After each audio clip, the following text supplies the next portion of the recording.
ஒரு கிராமம், ஒரு பழைய மாளிகை, ஒரு ரகசிய பிரியாணி மற்றும் அத சாப்பிட்டவங்க வாழ்க்கையே மாறிடுற ஒரு மர்மம். இந்த கதையை கேட்கறதுக்கு முன்னாடி ஒரு கேள்வி உங்களுக்கே. உணவு உண்மையாவே மனச மாற்றுமா? அல்லது சில உணவுகளுக்கு பின்னாடி ஒரு ஆவி இருக்குமா? காட்டூர் கிராமம். இரவு 11:45. 3 நண்பர்கள் ராஜா, முரளி, கார்த்திக் தேநீர் கடை முன்னாடி. நம்ம ஊர்ல இவ்ளோ வருஷம் இருந்தும் இந்த மாதிரி ஒரு ஹோட்டல் நான் பார்த்ததே இல்லடா. இரவு 12 மணி ஆன பிறகுதான் கதவு திறக்கும். 3 மணி ஆனா உடனே பூட்டு. பகலில யாரும் இருக்க மாட்டாங்க. இது சாதாரண விஷயம்னு உனக்கு தோணுதா? என் மனசுக்குள்ள ஏதோ சரியில்லைன்னு தோணுதுடா. அதுதான்டா பயம். நான் கேட்டேன், அந்த மாளிகையில முன்னாடி ஒரு சமையல்காரி இருந்தாளா? அவங்க செத்துட்டதுக்கு அப்புறம் அந்த வீட்ல யாரும் நீண்ட நாளா இருக்க முடியல. ஆனா இப்போ சலீம் மட்டும் பயம் இல்லாம அந்த இடத்துல ஹோட்டல் ஆரம்பிச்சிருக்கான். அதுவும் பேயின் ஸ்பெஷல் பிரியாணின்னு பேர் வச்சிருக்கான். இது நம்மள மாதிரி சாதாரண ஆளுங்க புரிஞ்சுக்க முடியாத விஷயம்டா. நீங்க ரெண்டும் அதிகமா யோசிக்கிறீங்க.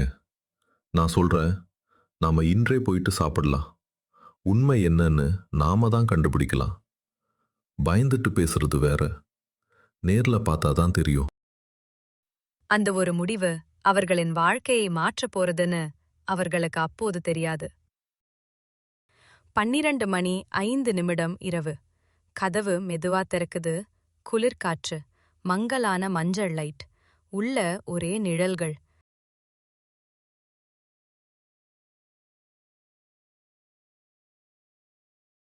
வருங்க, நீங்க தான் இன்றைய முதல் கஸ்டமர்கள். பயப்படாதீங்க. இங்க சத்தம் கேக்குது, நிழல் தெரியுது. அது இந்த மாளிகை பழையதுனால. ஆனா இங்க சமைக்கிற பிரியாணி அது சாதாரணமல்ல. இது ஒரு ஆன்மாவின் ஆசை, ஒரு பெண்ணின் கனவு. நான் சமைக்கிறதல்ல, நான் ஒரு ரெசிபியை உயிரோட வைத்திருக்கிறேன். அண்ணா, இந்த ரெசிபி யாருடையது? அவங்க பெயர் பாத்திமா, இந்த வீட்டின் சமையல்காரி. அவந்த வாழ்க்கை முழுக்க ஒரு கனவு, என் பிரியாணி உலகமே சாப்பிடணும். ஆனா அந்த கனவு நிறைவேறாம அவங்க உயிர் போயிடுச்சு. அந்த பெயர் சொல்லப்பட்ட உடனே மாளிகையின் மேல் மாடியில் ஒரு ஜன்னல் மெதுவா திறந்தது. பிரியாணி வாசனை. அந்த வாசனை மனச துளைக்குது. மூவரும் சாப்பிட ஆரம்பிக்கிறாங்க. டா, இது சாதாரண சுவை இல்லடா. என் வாழ்க்கையில நான் இவ்வளவு அமைதியா சாப்பிட்டதே இல்ல.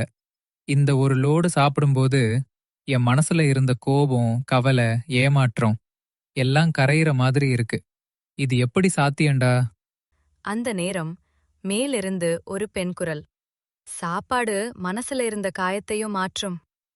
மூவரும் உறைந்து போகிறாங்க. வெள்ளை உடை, மங்கலான உருவம். நான் உயிரோட இருந்தப்போ என் பிரியாணி சாப்பிட்டவங்க சிரிக்கணும், மனசு லைட்டா ஆகணும், சண்டை போட்ட குடும்பம் கூட சேரணும்னு நான் ஆசைப்பட்டேன். ஆனா எனக்கு அந்த சந்தர்ப்பம் கிடைக்கல. என் ரெசிபி இந்த மாளிகை சுவர்ல அடைஞ்சு போயிடும்னு நினைச்சேன். ஆனா இந்த சலீம் என் புத்தகத்தை கண்டுபிடிச்சு என் கனவுக்கு உயிர் கொடுத்தான். அந்த இரவு பயம் மறந்தது. மர்மம் வெளிச்சமாயிற்று. ஆனா இன்னும் ஒரு கேள்வி மீதமிருந்தது.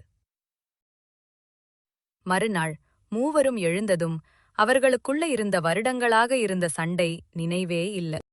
ராஜா, நாம இவ்வளவு நாள் சின்ன விஷயத்துக்காக பேசாம இருந்தது எவ்வளவு முட்டாள்தனம் தெரியுமா?